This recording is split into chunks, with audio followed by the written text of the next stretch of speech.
Siapa yang mengundang, kelak akan menjalani. Dengar, dia memanggilmu. Di saat kisah telah berakhir, semua yang terseret nyatanya kembali. Diamlah, dengarkan dia memanggilmu. Alunannya riuh mereka, seakan mengusik jiwa yang musrik. Bangunlah, wahai jiwa yang terlelap. Lihatlah perjanjian sesat yang tak seorang pun akan selamat. Sedulur Getih.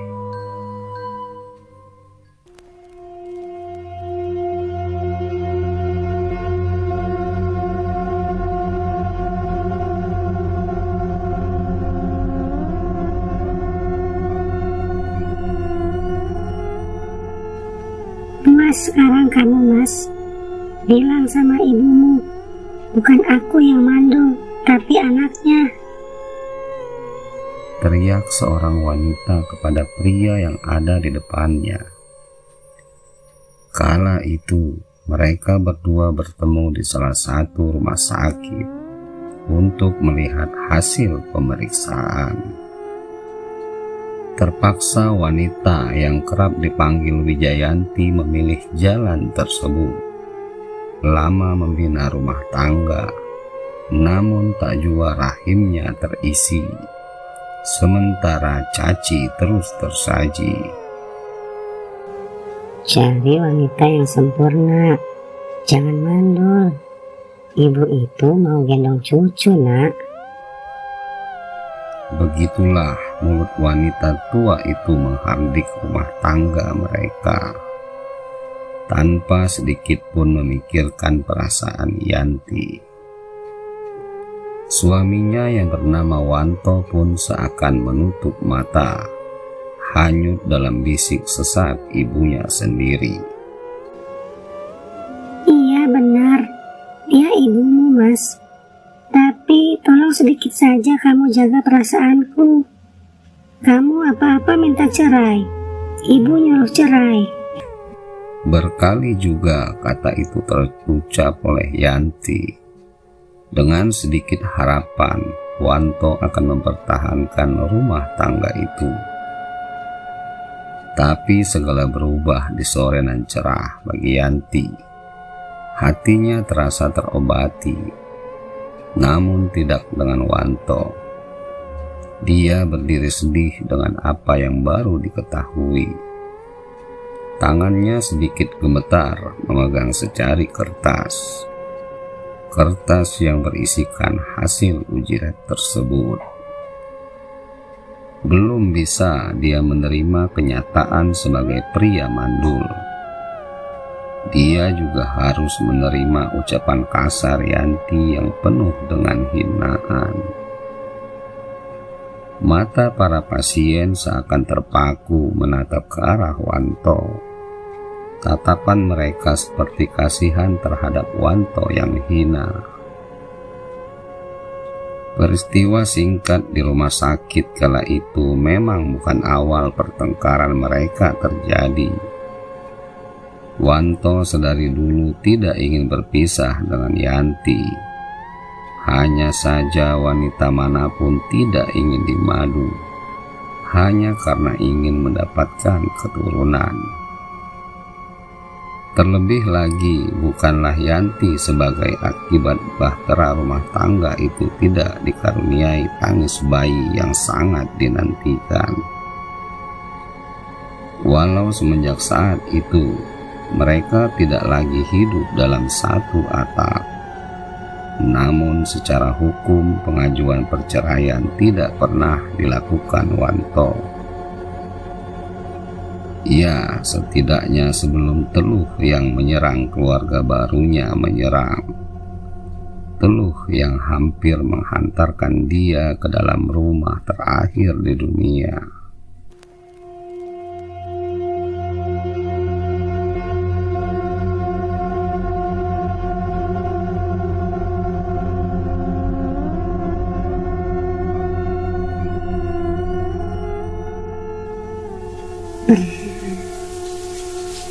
Suara lembut terdengar dari bilik kamar mandi berukuran 2x2 meter. Seorang wanita menahan dingin seiring air yang mengalir membasahi tubuh mungilnya. Khusyuk dia membersihkan diri setelah seharian penuh beraktivitas. Tubuh mungil itu masih dipenuhi oleh busa sabun yang baru digosokkan. Sembari sedikit bernyanyi sumbang, Yanti asik dengan kegiatannya. Namun belum sepenuhnya tubuhnya bersih. Samar suara ketukan pintu kosan mengagetkan di sela suara air yang masih mengalir.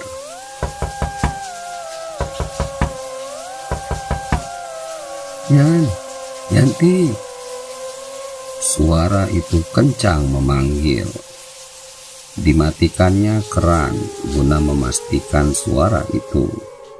Namun suara air yang sudah berhenti seirama dengan ketukan yang tidak lagi terjadi kian membuat Yanti penasaran.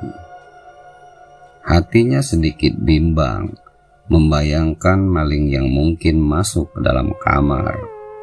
Bergegas dia berlalu, membalut tubuhnya, walau butiran busa tampak masih menempel di beberapa bagian tubuh.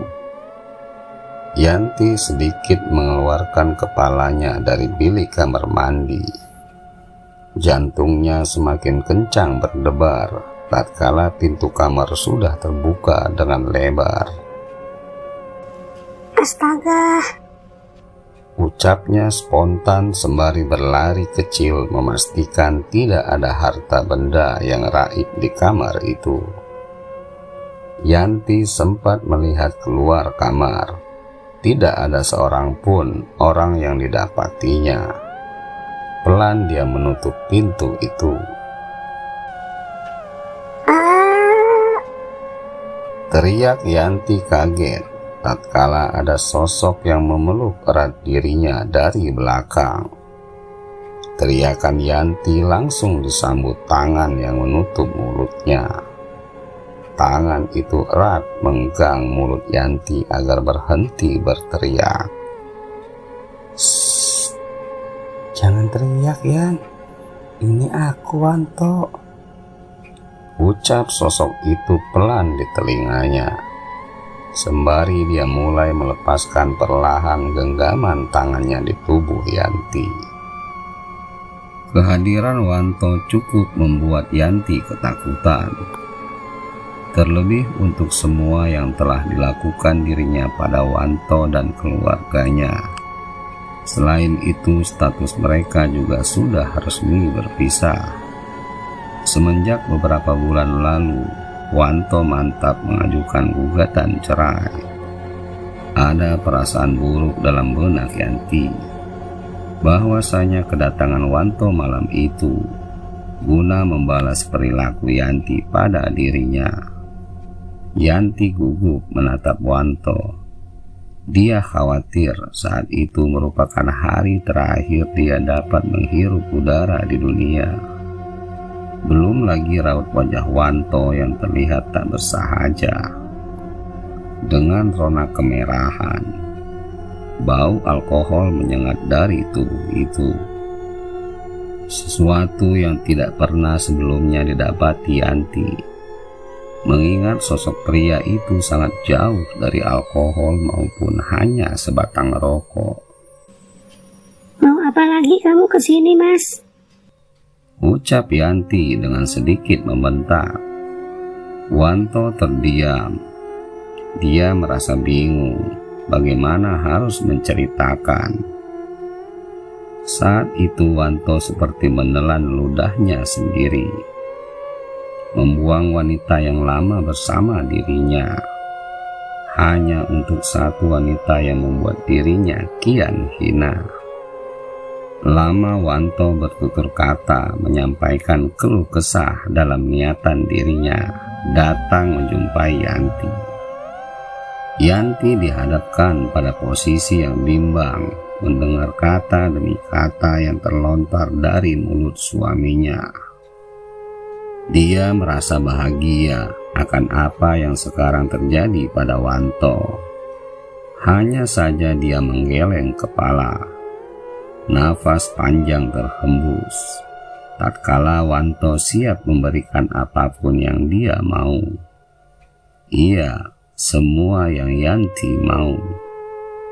Asal Yanti mau membantu Wanto membalaskan sakit hati yang amat parah di jiwa. Yanti terdiam karena jujur dalam batinnya.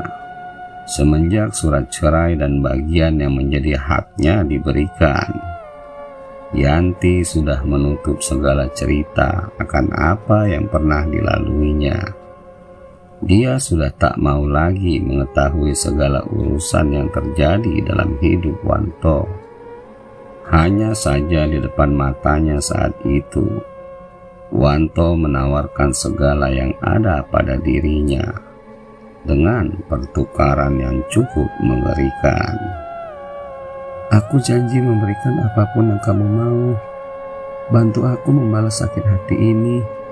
Aku ingin dia dan semua keluarganya mati dengan menyakitkan, ucap Wanto dengan penuh emosi. Lama percakapan itu terjadi hingga hampir di jam 10:30 malam. Wanto berpamitan pulang. Entah apa jawaban Yanti kepadanya, hingga dia pergi dengan raut wajah kecewa.